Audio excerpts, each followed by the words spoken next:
Good afternoon. একটু আগেই আমরা আমাদের বিধানসভা লবিতে একটা গুরুগম্ভীর পরিবেশে আমরা একটা সভা করে এসেছি। আমাদের প্রয়াত মাননীয় অধ্যক্ষ বিশ্ববন্ধু সেন মহোদয়ের স্মৃতিচারণ করে এসেছি। কাজেই তার পরপরই আপনাদেরকে ডেকেছি, কিছু কথা বলতে হবে। আমার নিজের থেকে একটু যে এরকম একটা পরিবেশ থেকে আরেকটা পরিবেশে কথা বলা একটু খারাপ লাগছে, এই জন্য একটু ক্ষমা চেয়ে নিচ্ছি তার কারণ। কিন্তু তারপরও যদি আমি না বলি তাহলে এটা একজন নাগরিক হিসাবে, শুধু বিরোধী দল নেতা হিসেবে না, একজন রাজনৈতিক নেতৃত্ব হিসেবে না, আমার সঠিক দায়িত্ব পালন হবে না। এই কারণেই আমি এই সময়টাকে ব্যবহার করার চেষ্টা করছি। সেটা হলো, আমাদের রাজ্যের মাননীয় মুখ্যমন্ত্রী বিগত কয়েক মাস ধরে তিনি প্রচন্ড পরিশ্রম করছেন। একজন শাসক দলের সর্বোচ্চ নেতা হিসাবে, আবার রাজ্যের সরকারের যে মুখিয়া বা মুখ্যমন্ত্রী হিসাবে, স্বাভাবিক, এটা তার অধিকার। এবং ত্রিপুরাজ্যের মধ্যে, ত্রিপুরাজ্যের রাজনীতিতে যে নতুন একটা পরিস্থিতি উদ্ভব হয়েছে, মাননীয় মুখ্যমন্ত্রীকে এবং তার দলকে এখন বিরোধী দলকে মোকাবেলা করার চাইতে তাদের যে দলের এই অভ্যন্তরে, যদিও এটা বাইরে সেরকম ভাবে আসে না, কিন্তু ওনার কথাবার্তার মধ্যে মাঝে মধ্যে ধরা পড়ে যায় যে আমাদের মধ্যে কোনো বিরোধ নেই, বিবাদ নেই, আমাদের বন্ধুত্ব ভ্রাতৃত্ব একেবারে অটুট রয়ে গেছে, আপনাদেরকে ডেকে নিয়ে ফটো তোলাতে হয়। তার চেয়ে বেশি মারাত্মক হলো যে একই মন্ত্রিসভাতে আছেন, একই জুটি আছেন, কখনো বলেন ডাবল ইঞ্জিন, কখনো বলেন ট্রিপল ইঞ্জিনের জোট, একেবারে অত্যন্ত পাওয়ারফুল জোট। কিন্তু একই জোটে থেকেও যে শরিক দলের বিরুদ্ধে আঙুল তুলে গলা ফুলিয়ে একেবারে হুঙ্কার ওনাকে ছাড়তে হচ্ছে। আর এগুলি করতে গিয়ে সেখানে এমন কতগুলি কথা তিনি বলছেন, রাজনৈতিক প্রতিপক্ষের বিরুদ্ধে অবশ্যই বলবেন, কিন্তু একজন মুখ্যমন্ত্রী তো, তিনি সরকারের প্রধান, তিনি স্বরাষ্ট্র দপ্তরের মন্ত্রী। কাজেই সরকারের প্রধান, দলের অন্য নেতারা এরকম অনেক কিছুই বলেন, চামড়া তুলে নেবেন, চোখ তুলে নেবেন, এগুলি আমরা খুব বেশি হিসাব নিকাশ আমরা করি না, কারণ এটা যার যার দলের রুচি, তাদের কি বলে মতাদর্শ, সে অনুযায়ী কথা বলেন।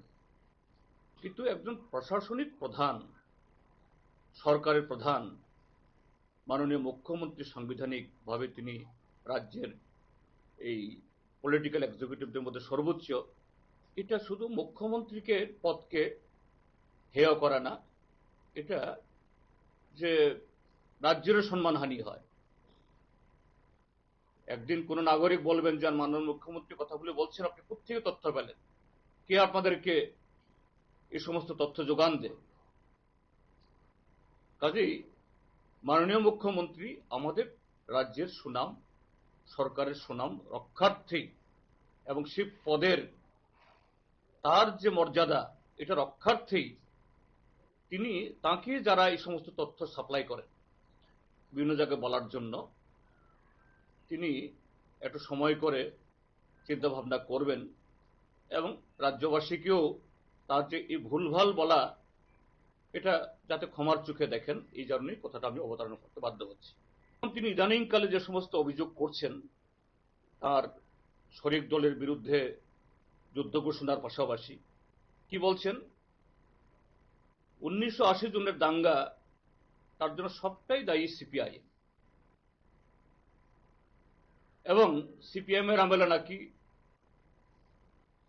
প্রত্যেক দিন দিন দুপুরে রাতে বিরতে খুন ধর্ষণ একেবারে লাগামহীন ভাবে ত্রিপুরাজ্যে ছিল। এরপরে বলেছেন আগরতলা শহরের পাপাই সাহা হত্যাকাণ্ড, এর জন্যও দায়ী সিপিআইএম। গতকাল অত্যন্ত মারাত্মক একটা কথা বলেছেন। আমার মনে হয় আমি কেন, যারা তার মুখে ঘটনাটা শুনেছেন, এই রাজ্যের কোনো পত্রিকাতে এটা উঠেনি, কেউ শুনেনি, যে এই কোনো একজন মহিলা, তিনি অন্তঃসত্ত্বা এবং কোনো একটা নির্বাচনে প্রার্থী হয়েছিলেন। নাম বলবো না বলে একটা নাম তিনি বলেছেন, তারপর বলছেন আবার কোন জায়গা খোয়াই। একজন নন ট্রাইবাল মহিলা, তিনি প্রার্থী হয়েছিলেন, তাকে ডেকে নিয়ে গিয়ে তার পেটে লাথি মেরে তার সন্তানকে মেরে ফেলা হয়েছে এডিসি নির্বাচনে। তারপর বলেছেন ভোটের আগে এবং ভোটের পরে লাগামহীন সন্ত্রাস হতো, শত শত বাড়ি ঘর পুড়িয়ে ফেলা হতো, দোকানপাট লুট হতো, পার্টি অফিস ধ্বংস করে দেওয়া হতো। এরপরে বলেছেন কংগ্রেসের সাথে যে সিপিআইএম বা বামেরা গত 2023-এর নির্বাচনে সিট সমঝোতা করেছে, এটা একটা অবৈধ জোট। তিনি এটার বৈধ অবৈধ কথা বলছেন, কোন যুক্তির জানি না। তারপরে বলছেন যে জিতেন্দ্র চৌধুরী, সিপিআইএম এর নেতা, তিনি বিজেপি টিপরামথা জামেলার তত্ত্ব। আমাদের মধ্যে কোনো এরকম বিরোধ নেই।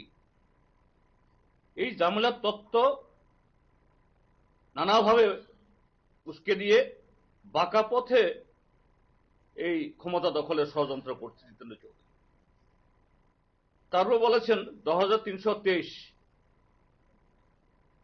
এটা অন্যায় চাকরি, সিপিএম এর লোক দুর্নীতি করে, অর্থাৎ এখন যে সমস্ত অভিযোগগুলো উঠছে, পয়সা করি ইত্যাদি স্বজন পোষণ ইত্যাদি করে এই 2323-কে এই চাকরি দিয়ে এই অবস্থা হয়েছে।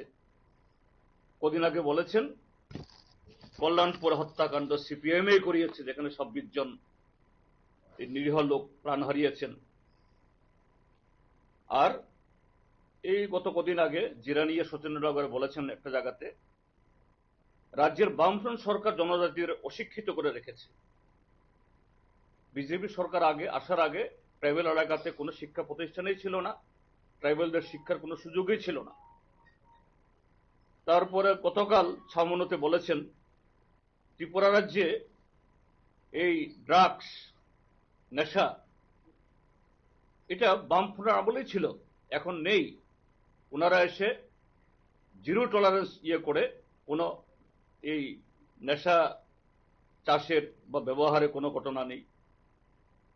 এরপরে বলেছেন গতকাল ছামনুতে, রাজ্যে উগ্রপন্থা সিপিএম আমলেই সৃষ্টি করেছে, সিপিআইএমই উগ্রপন্থার জনক, এবং বিমল সিংহকে সিপিআইএমই খুন করেছে।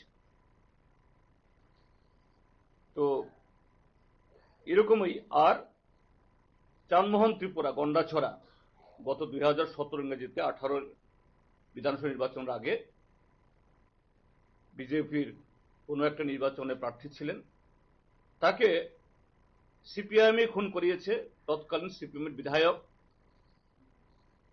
নাম বলেননি, গন্ডাছড়া বিধায়ক মানে ললিত মোহন ত্রিপুরাই হবে, তাকে ইঙ্গিত করেছেন। নেশা, এটা বামফ্রন্টের আমলেই ছিল, এখন নেই।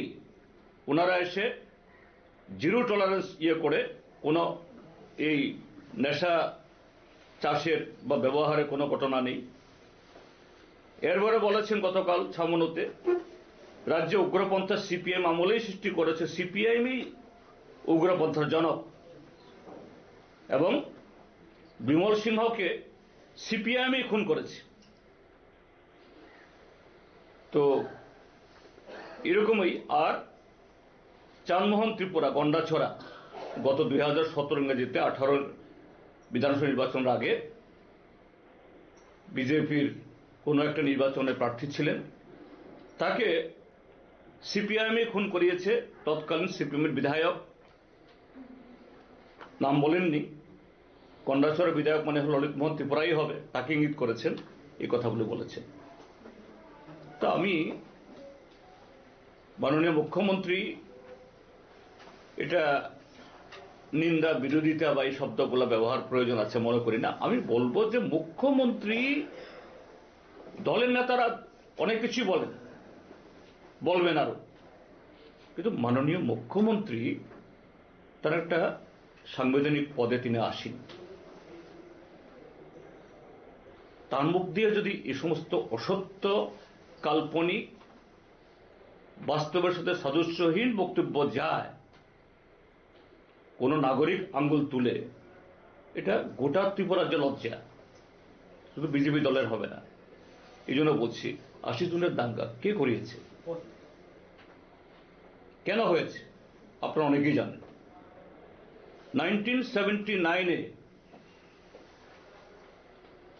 প্রথম এডিসি আইন তৈরি হওয়ার পর ভোট হবে। আজকে নানা নামে যারা এই বিজেপির ইঞ্জিনের সাথে আরো যে দুটা ইঞ্জিনের সদস্য যারা, তারা কোত্থেকে এসছেন? সেই সময়তে যারা টিউজেস করতেন, তাদেরও দাবি ছিল 4 দফা দাবির মধ্যে অন্যতম এডিসি। আর এডিসি তৈরি হওয়ার পর স্লোগান উঠে গেল, আগে বিদেশি বিতাড়ন, তারপরে এডিসি নির্বাচন। বিদেশি কারা? 1949 ইংরাজির পরে যারা তৎকালীন পূর্ব পাকিস্তান থেকে এসছেন তারা সবাই, এবং তাদের সন্তান সন্ততি, তাদের সকলকে ত্রিপুরা থেকে বিতরণ করার পর তারপরে এডিসি নির্বাচন। যদি তাই হয় তাহলে ত্রিপুরা যে তো নন ট্রাইবাল থাকার কথাই তো না। ত্রিপুরা রাজ্য 100% না হলেও 98% হবে ত্রিপুরা রাজ্যের মধ্যে শুধু ট্রাইবাল। কেননা 1949-এর পরে যারা এসছেন তার সন্তান সন্ততি এখানে জন্মগ্রহণ করলেও তারা বিদেশি। অর্থাৎ টিউজেস এডিসি নির্বাচনের দাবি তুললেও এরা এডিসির বিরুদ্ধে। আর এই টিউজেস পরবর্তী সময়েতে আরেকটা দলের সাথে আতাত করেছে 83 সাল থেকে। তারা কি বলেছে? 1980 লোকসভা নির্বাচনে আমাকে নির্বাচিত করে দিল্লিতে পাঠান, দিল্লিতে গিয়ে এডিসির যে আইন হয়েছে, পার্লামেন্টে পাশ হয়েছে, এই আইনটাকে রিপিল করাবো, অর্থাৎ বাতিল করাবো। মাননীয় মুখ্যমন্ত্রী সেই সময়েতে সেই দলেরই একজন সমর্থক ছিলেন, বিজেপিতে যোগদান করেছেন সেদিন মাত্র, এবং সেই ঘটনা থেকে 80 দাঙ্গা। হ্যাঁ ঠিক, এই প্রায় 1400 লোক খুন হয়েছেন, ট্রাইবাল নন ট্রাইবাল উভয় পক্ষেরই। দুঃখজনক, দুর্ভাগ্যজনক। 3.5 লক্ষ বাড়িঘর পুড়েছে, দুর্ভাগ্যজনক। আর তিনি যাদের কারণে দাঙ্গা হলো এদের নাম উচ্চারণ করলেন না, দোষ চাপিয়ে দিলেন সিপিএমই করেছে, তিনি ব্যাখ্যা করলেন না। খুন দর্শন দিন দুপুরে নাকি হতো। মাননীয় মুখ্যমন্ত্রী, আপনার হাতে স্বরাষ্ট্র দপ্তর, তাহলে রেকর্ডগুলো টানুন না। একটা কোনো কমিটি তৈরি করে দিয়ে একেবারে সেই 78 থেকে 88, 93 থেকে 2017 ইংরেজি অবধি বের করুন। মাননীয় মুখ্যমন্ত্রী এটা নিন্দা বিরোধিতা বা এই শব্দগুলো ব্যবহার প্রয়োজন আছে মনে করি না। আমি বলবো যে মুখ্যমন্ত্রী, দলের নেতারা অনেক কিছুই বলেন, বলবেন আরো, কিন্তু মাননীয় মুখ্যমন্ত্রী তার একটা সাংবিধানিক পদে তিনি আসেন, তার মুখ দিয়ে যদি এই সমস্ত অসত্য, কাল্পনিক, বাস্তবের সাথে সাদৃশ্যহীন বক্তব্য যায়, কোন নাগরিক আঙ্গুল তুলে, এটা গোটা ত্রিপুরার যে লজ্জা, শুধু বিজেপি দলের হবে না। এই জন্য বলছি, ৮০ জনের দাঙ্গা কে করিয়েছে, কেন হয়েছে, আপনারা অনেকেই জানেন। 1979-এ প্রথম এডিসি আইন তৈরি হওয়ার পর ভোট হবে। আজকে নানা নামে যারা এই বিজেপির ইঞ্জিনের সাথে আরো যে দুটা ইঞ্জিনের সদস্য যারা, তারা কোত্থেকে এসছেন? সেই সময়তে যারা টিউজেস করতেন, তাদেরও দাবি ছিল 4 দফা দাবির মধ্যে অন্যতম এডিসি। আর এডিসি তৈরি হওয়ার পর স্লোগান উঠে গেল, আগে বিদেশি বিতাড়ন, তারপরে এডিসি নির্বাচন। বিদেশি কারা? 1949 ইংরাজির পরে যারা তৎকালীন পূর্ব পাকিস্তান থেকে এসছেন তারা সবাই, এবং তাদের সন্তান সন্ততি, তাদের সকলকে ত্রিপুরা থেকে বিতাড়ন করার পর তারপরে এডিসি নির্বাচন। যদি তাই হয়, তাহলে ত্রিপুরা যে তো নন ট্রাইবাল থাকার কথাই তো না। ত্রিপুরা রাজ্য 100% না হলেও 98% হবে ত্রিপুরা রাজ্যের মধ্যে শুধু ট্রাইবাল। কেননা 1949-এর পরে যারা এসছেন তার সন্তান সন্ততি এখানে জন্মগ্রহণ করলেও তারা বিদেশি। অর্থাৎ টিউজেস এডিসি নির্বাচনের দাবি তুললেও এরা এডিসির বিরুদ্ধে। আর এই টিউজেস পরবর্তী সময়েতে আরেকটা দলের সাথে আঘাত করেছে 83 সাল থেকে। তারা কি বলেছে? 1980 লোকসভা নির্বাচনে আমাকে নির্বাচিত করে দিল্লিতে পাঠান, দিল্লিতে গিয়ে এডিসির যে আইন হয়েছে, পার্লামেন্টে পাশ হয়েছে, এই আইনটাকে রিপিল করাবো, অর্থাৎ বাতিল করাবো। মাননীয় মুখ্যমন্ত্রী সেই সময়েতে সেই দলেরই একজন সমর্থক ছিলেন, বিজেপিতে যোগদান করেছেন সেদিন মাত্র। এবং সেই ঘটনা থেকে 80 দাঙ্গা, হ্যাঁ ঠিক, এই প্রায় 1400 লোক খুন হয়েছেন, ট্রাইবাল নন ট্রাইবাল উভয় পক্ষেরই। দুঃখজনক, দুর্ভাগ্যজনক। 3.5 লক্ষ বাড়িঘর পড়েছে, দুর্ভাগ্যজনক। আর তিনি যাদের কারণে দাঙ্গা হলো এদের নাম উচ্চারণ করলেন না, দোষ চাপিয়ে দিলেন সিপিএমই করেছে, তিনি ব্যাখ্যা করলেন না। দিন দুপুরে নাকি হতো। মাননীয় মুখ্যমন্ত্রী, আপনার হাতে স্বরাষ্ট্র দপ্তর, তাহলে রেকর্ডগুলো টানুন না। এটা কোনো কমিটি তৈরি করে দিয়ে একেবারে সেই 78 থেকে 88, 93 থেকে 2017 ইংরেজি অব্দি বের করুন। সেই সময়েতে সংখ্যাগত ছিল, হ্যাঁ, খুন দর্শন একজন হলেও এটা দুর্ভাগ্যজনক, একজন খুন হলেও এটা যেই হোক এটা হওয়া অমানবিক। কিন্তু কখন হয়েছিল এগুলো? তারপরে বলছেন পার্টি অফিসে ঢুকে অন্তঃসত্ত্বা মহিলাকে পেটে লাথি মেরে সন্তান মেরে ফেলার তত্ত্ব। কোথায়, কোন থানায় এফআইআর হয়েছে, কোন থানায় তদন্ত হয়েছে, কোন পত্রিকাতে উঠেছে? কোন সেই মহিলা এডিসি নির্বাচনে প্রার্থী হয়েছিলেন বিজেপির দলের এই চিহ্ন নিয়ে? তিনি বলে দিলেন। একজন মাননীয় মুখ্যমন্ত্রী যখন বলতে পারেন পাপাই শাহ হত্যাকাণ্ড, হ্যাঁ পাপাই শাহ হত্যাকাণ্ড হয়েছে, এ নিয়ে বামফ্রন্ট সরকার তদন্ত করেছে, খুঁজে বের করেছে কারা কারা করেছে, এবং মাননীয় মুখ্যমন্ত্রী সেদিন যে দলে ছিলেন, এই দলের ভেতরে অন্তর কোন দলে হয়েছে এগুলো কে না জানে। এরপর বলছেন কংগ্রেসের সাথে অবৈধ জোট। আরে কংগ্রেস, হ্যাঁ কংগ্রেসের সাথে আমাদের মতাদর্শগত, রাজনীতিগত, সেখানে কর্মসূচিগত ফারাক আছে। এটা ঠিক জোট না, আমরা একটা সিট অ্যাডজাস্টমেন্ট করেছি। কেন? স্লোগানটা কি? রাজ্যে গণতন্ত্র পুনরুদ্ধার, এখানে আইনের শাসন নেই। গত 2018 সাল থেকে এই 26 সালের আজকের দিন অবধি, এই সেদিনও বিহার নির্বাচনের ফলাফল, বিহারে তাদের দল জিতেছে, কিন্তু সেখানে কোনো পলিটিক্যাল পার্টির অফিসে ড্রিল করেছে, আগুন লাগিয়েছে, এরকম কোনো খবর নেই। আর ত্রিপুরার যে সেই 14 নভেম্বর তারিখেই পাঁচটি সিপিএম অফিসের উপর আক্রমণ। এবং মাননীয় মুখ্যমন্ত্রীকে বলবো, আমাদের এই ত্রিপুরাজ্যে গত 7.5 বছরে একটিও পার্টি অফিস নেই যে পার্টি অফিসের উপর আক্রমণ হয়নি। কোনো কোনোটাতে 16 বার 17 বারও হয়েছে।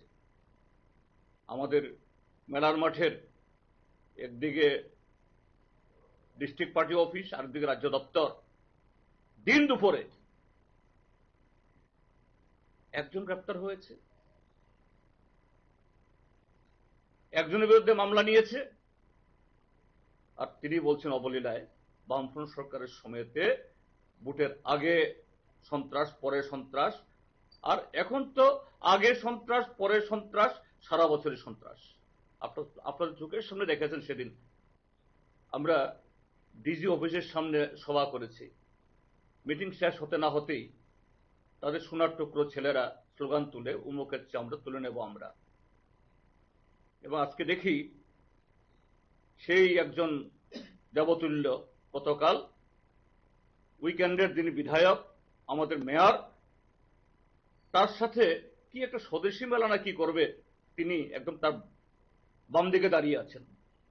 তো এরকমই আজকে যারা পার্টি অফিস পুড়ছে, বাড়িঘর লুট করছে, খুন সন্ত্রাস করছে, মদ গাঁজা ভাং ট্যাবলেট পাচার করছে, কারা? হ্যাঁ, পুলিশ মাঝে মধ্যে 2-একজনকে ধরে মানুষের চক্ষুকে অন্যদিকে দাবিদা করার জন্য। একটি এনডিপিএস মামলাতে যদি সেরকম ভাবে ধরা হয়, কেন পানিশমেন্ট হয় না? এগুলোই করছে। কার পরিবারের লক্ষণ হয়েছে? আমাদের প্রাক্তন বিধায়ক মাখন চক্রবর্তী 26 জন লক্ষণ হয়েছে। তিনি বলছেন সিপিএম এর করিয়েছে।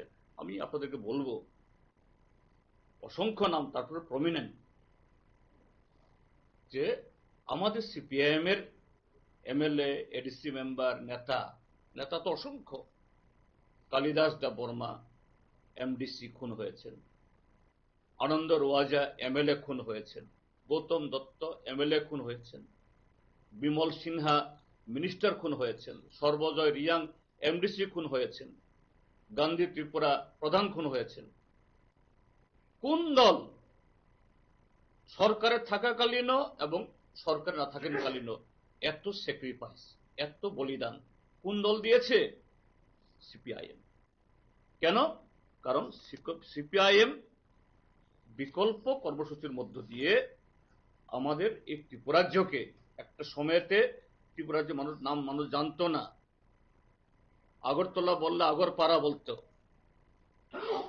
সেই স্থল বেষ্টিত অন্ধকারে নিমজ্জিত এই ত্রিপুরাজ্যকে বামপন্থী ফ্রন্ট সরকার বিকল্প কর্মসূচির মধ্য দিয়ে শিক্ষা, সংস্কৃতি, পরিকাঠামো উন্নয়ন, কৃষি, শিল্প যদিও সেরকম বিকশিত হয়েছে বলবো না, কিন্তু তার যে শুরুয়াত, এটাই সহ্য হয় না কায়েমি স্বার্থ।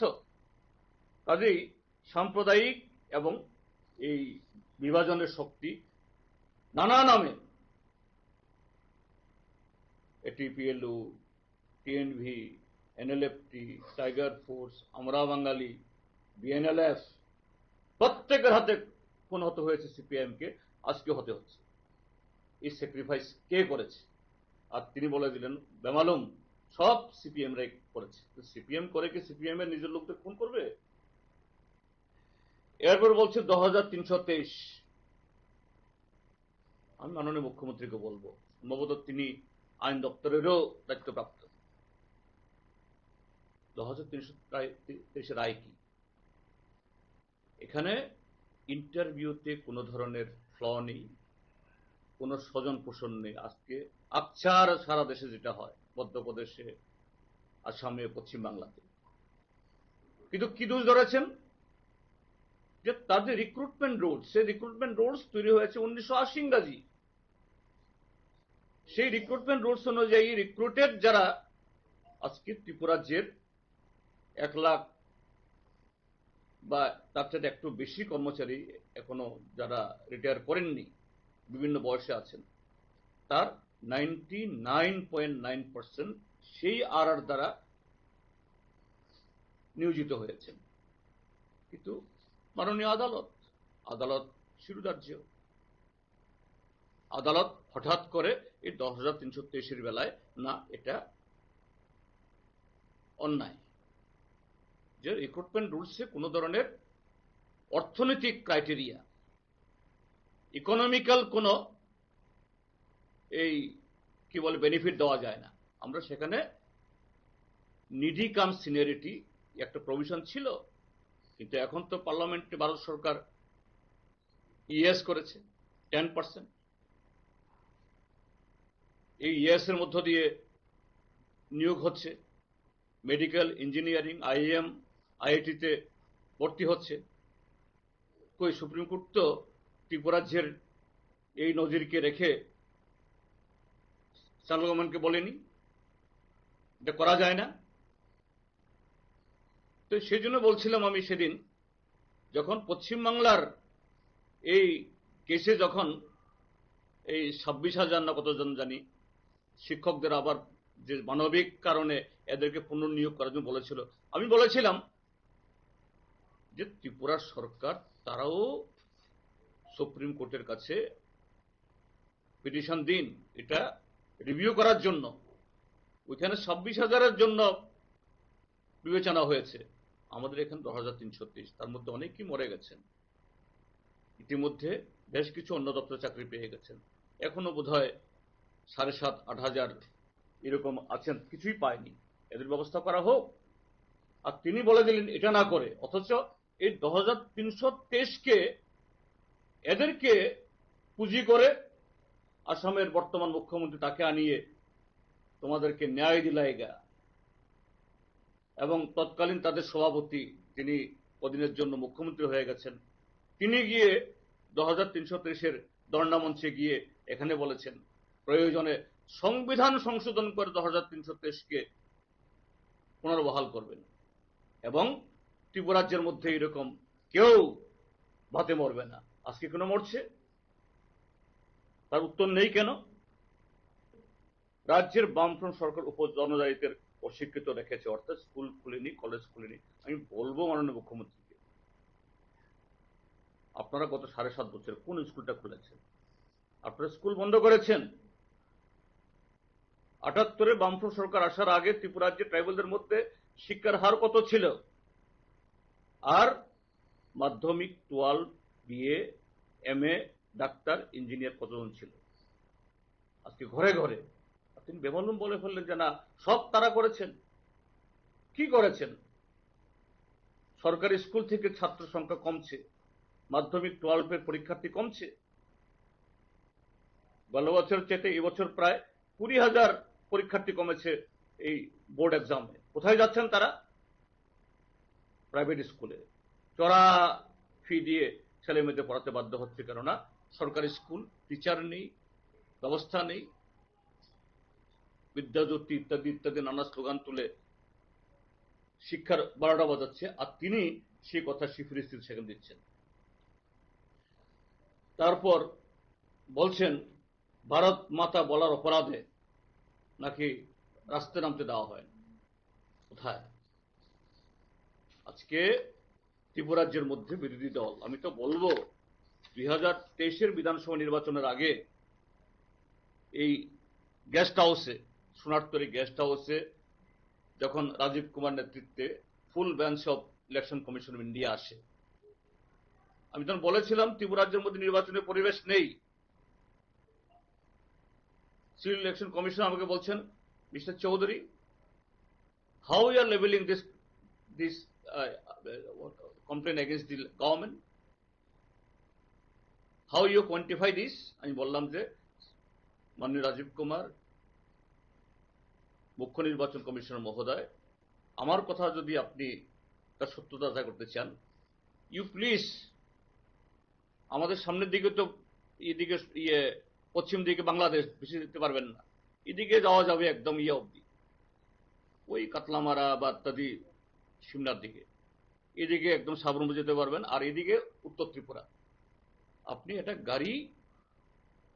নতুন গাড়ি ভাড়া করে একটা সিপিআইএম এর একটা পতাকা লাগিয়ে আপনি যান। ঠিক আছে, আপনার তো নিরাপত্তা দরকার আছে, দূরে দূরে সামনে পিছে নিরাপত্তা থাকুক, যাতে আপনার উপরে সেরকম না হয়। আপনি যদি এই দিক থেকে রানীবাজার থেকে ফিরে আসতে পারেন, আমি রাজনীতি ছেড়ে দেব। আপনি যদি এদিকে বিশালগড় ক্রস করতে পারবেন, আমার কোনো কমপ্লেন থাকবে না। আপনি এদিকে মোহনপুর পেরিয়ে যেতে যদি পারেন, আমার কোনো অভিযোগ থাকবে না। আমার কথা শুনে তো তাজ্জব হয়ে গেল রাজীব কুমার এবং তার টিম। What shocking statement you are giving. আসলে কি তাই? পুলিশের বড় বড় আধিকারিকরা বসেছেন, তাদের দিকে তাকালেন, কি বলছেন আপনাদের সামনে? তিনি মিটিংটা স্টপ করে দিলেন। ঠিক আছে, আপনি পরে আসুন, আমি একটা কথা বলছি। তিনি তৎকালীন ডিজি আইজিদের কথা বললেন এবং তখনকার সময়কার পুলিশ আধিকারিকরা এরা তাৎক্ষণিকভাবে জবাব দিতে পারেননি। দ্যাট ওয়াজ দ্য সিচুয়েশন এবং স্টিল ইট ইজ প্রিভেলিং এখনো। আর তিনি বলছেন যে ত্রিপুরা রাজ্যের মধ্যে মানে ওনার আমলে আইন শৃঙ্খলা একেবারে অবাধ, ডিজি অফিসের সামনে এত পুলিশের সামনে সেখানে বিরোধী দল নেতার চামড়া তুলে নেবার স্লোগান তুলে ভেঙে ফেলে মাথা ফাটিয়ে দেয়, একটা লোক গ্রেপ্তার সেখানে হয় না। বলছেন অবাধ গণতন্ত্র চলছে।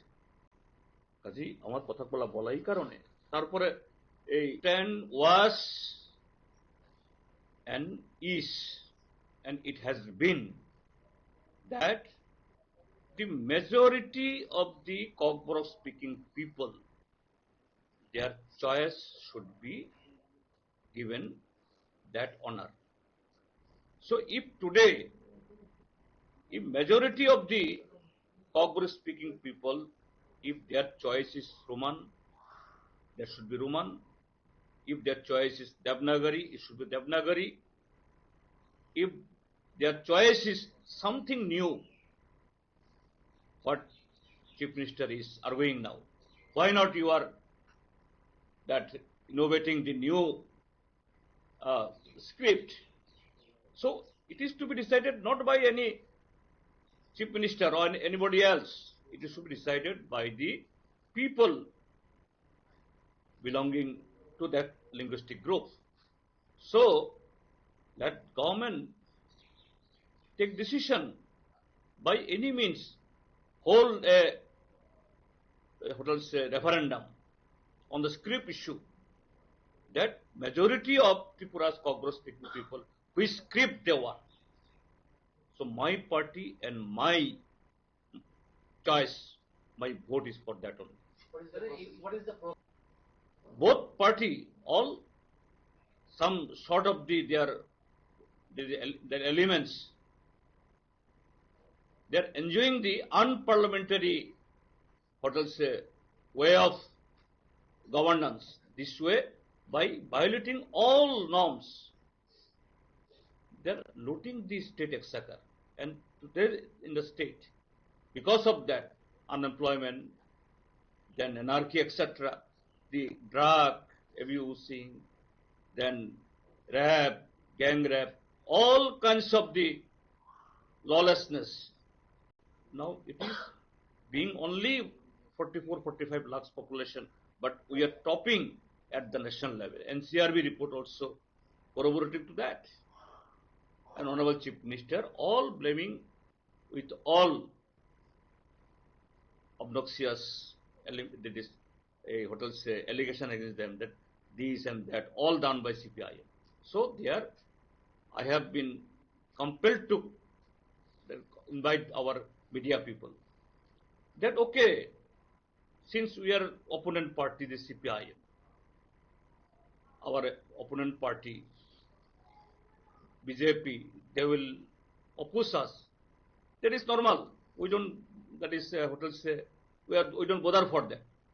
But Dr. Manik Shah, Honorable Chief Minister, he is not only the BJP party leader, he is Chief Minister. He is head of this constitutional post. He is holding the chair of the Chief Minister. So tomorrow, any citizen that raise their finger, what, Honorable Chief Minister, you are leveling all this baseless thing, it will be very much defame for the state. So, to protect the, what I'll say, dignity of the chair, I have been compelled to tell him that, please, who are supplying you all these wrong informations, you be alert. You should be corrected because you are holding the chair of the Chief Minister. This is the reason behind that I have been compelled to invite you and spell out all these things. Kokborok issue নিয়ে এখন BJP এবং ত্রিপুরা মাথা উভয় দলেই একটা রাজনীতি করছে, আবার দু দলেই একসাথে সরকারে আছে, দু দলেই জোট। এটা তো তাদের সেই উচ্চস্তরে অ্যাক্রস দ্য টেবিল এটা সলিউশন করার কথা। এটা না করে ত্রিপুরা মাথা অল্প বয়সী ছেলেদেরকে মেয়েদেরকে রাস্তায় নামিয়ে দিয়ে রাস্তা রুখো, এমনকি ওই ইতে অ্যাম্বুলেন্স, জলের গাড়ি, জরুরি পরিষেবা এগুলো বন্ধ করে দিচ্ছে। ইদানিংকালে হয়েছে এগুলো। আর এদিকে মাননীয় মুখ্যমন্ত্রীর দল বা মুখ্যমন্ত্রী মহোদয় স্বয়ং বলছে তোমরা নতুন কিছু আবিষ্কার করো। অত্যন্ত দুর্ভাগ্যজনক। আমি বলবো যে ত্রিপুরাজ্যের যে ভাষা গোষ্ঠী মানুষ তারা যে স্ক্রিপ্ট চায়, আমাদের বামফ্রন্ট সরকারের পলিসিও তাই ছিল। আমাদের সময়েতে বাংলা এবং রোমান উভয় স্ক্রিপ্টেই বই লিখত, উভয় স্ক্রিপ্টেই পরীক্ষায় বসত, ইউনিভার্সিটি, কলেজ, স্কুল লেভেলে। আমরা তখন, কেননা বাংলা স্ক্রিপ্টের পক্ষে অনেকে ছিলেন বলে আমরা বাংলাকে বাদ দিয়ে আমরা একচেটিয়া রোমান করিনি, কিন্তু বলেছি যে ভবিষ্যতে ককবরক স্পিকিং পিপলে ঠিক করবে তাদের স্ক্রিপ্ট কি হবে, আমরা না। আর আজকে মাননীয় মুখ্যমন্ত্রী সম্পূর্ণ উল্টা জিনিস বলে এই দুইটা দল একটা হঠকারী রাজনীতি করছেন। আমি বলবো সরকার একটা মেকানিজম করুক, একটা রেফারেন্ডাম করুক, ত্রিপুরাজ্যের ককবরক স্পিকিং পিপল তারা কোন স্ক্রিপ্ট চায়, বাংলা না রোমান না দেবনাগরী না মুখ্যমন্ত্রীর প্রস্তাব অনুযায়ী নতুন কিছু তৈরি করা, সেখানে মেজরিটি যেটা চাইবে এটাই হোক। এটা না করে অযথা ত্রিপুরাজ্যের জনগণকে হয়রানি করা, এটা তো অত্যন্ত দুর্ভাগ্যজনক, এটা হওয়া উচিত নয়। Will decide it. God will decide it. Any suggestion from you, sir? No, government could take any, government can took like the, that is some election held in big states like Andhra Pradesh, Telangana, Maharashtra, etc. Other than the legislative assembly, there are some other room for electing the teachers or others. So like that, they could, what else, formulate something.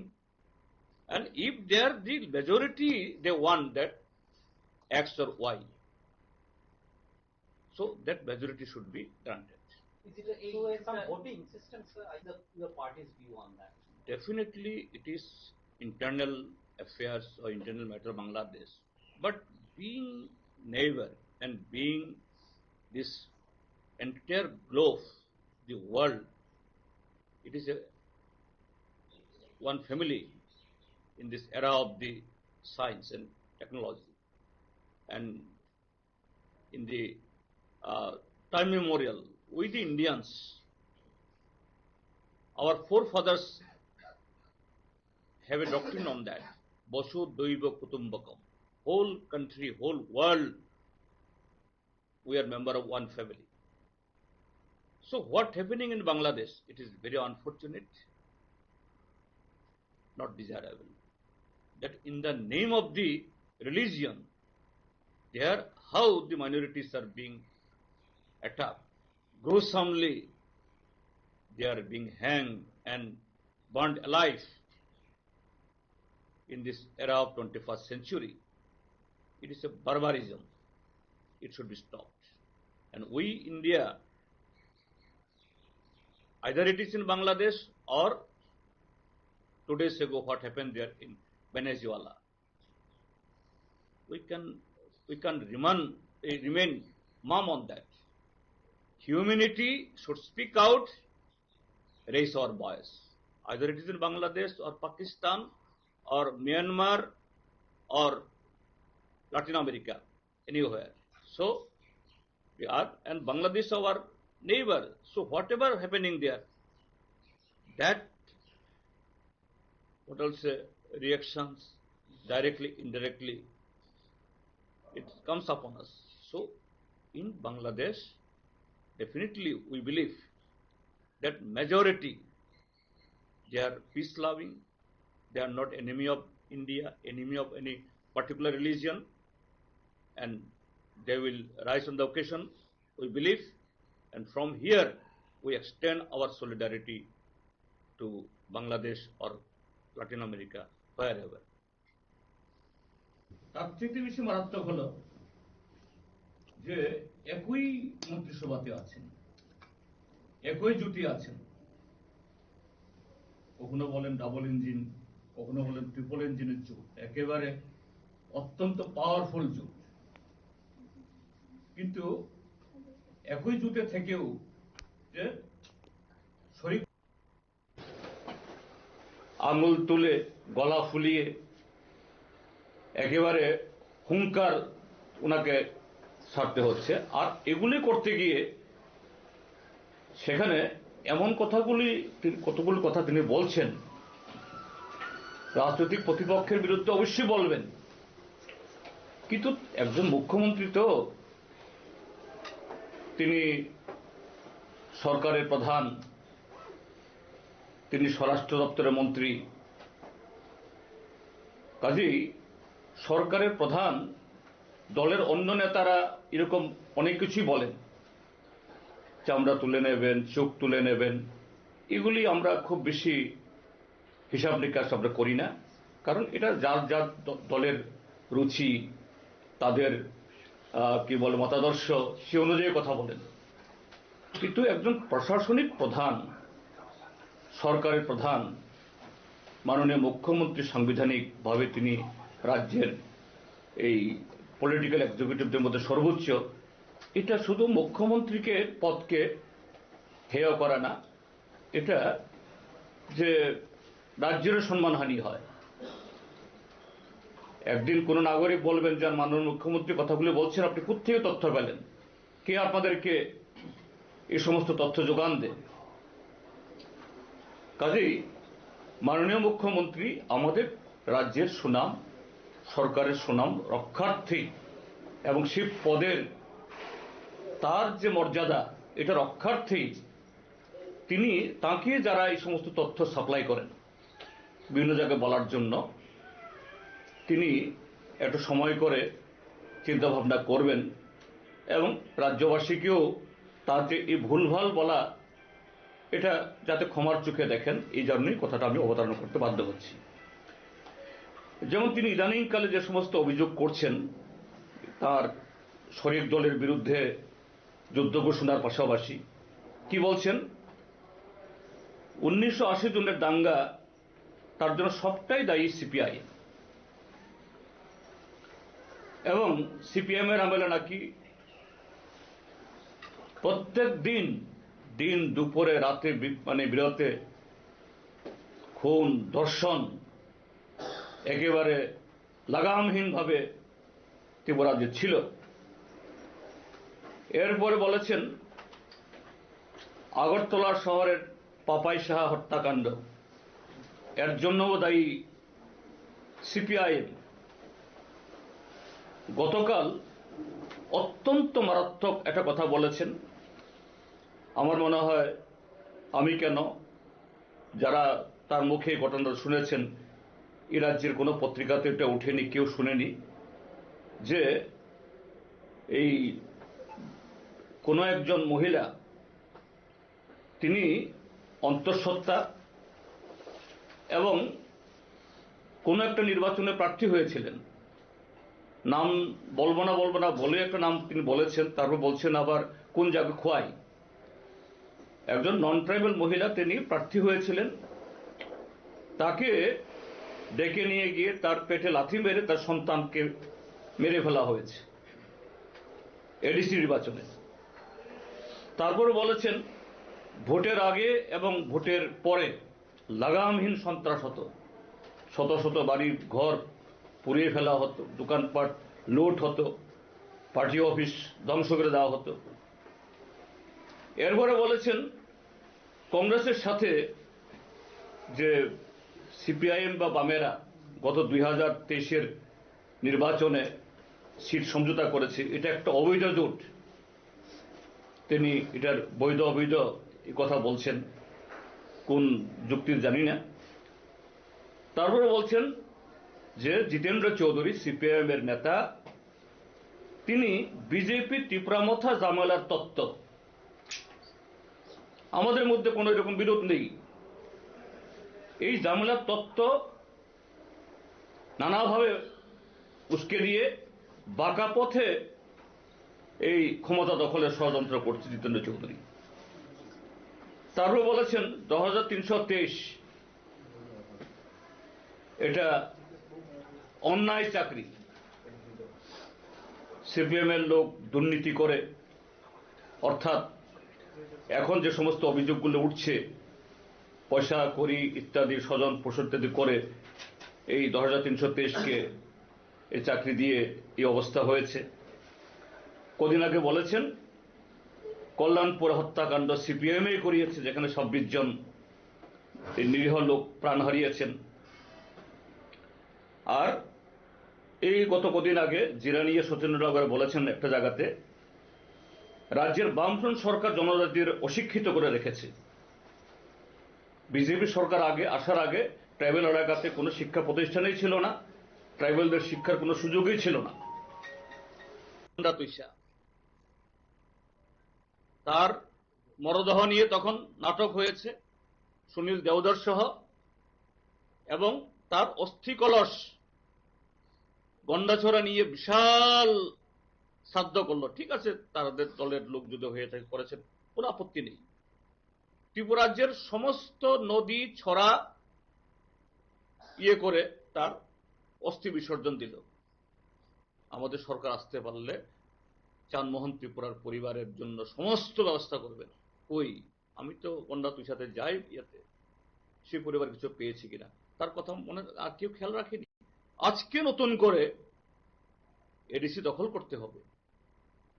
একই মন্ত্রিসভাতে আছেন তাদের মথা BJP, এক শরিক বলছেন 28-এ 28 একটা seat ছাড়বো না, আর তিনি বলছেন যে কোনো মূল্যে 28 দখল করব। এটা মুখ্যমন্ত্রী সে ভাষায় কথা বলতে পারেন? এরপরে বলছেন জিতেন চৌধুরী মথা আর বিজেপির মধ্যে জামেলার তত্ত্ব দিয়ে বাঁকা পথে ক্ষমতা দখল ষড়যন্ত্র করছে। আমি খুব বিনীতভাবে ওনার কাছে তো বললে এই উত্তর পাবো না, আপনার কাছে বলবো, জনগণের কাছে বলবো যারা আমার বক্তব্য শুনছেন। বলছেন জিতেন চৌধুরী তো মথা না দাঁড়ানোর কারণে জিতে এসছে। এটাই তো সত্য কথাটা।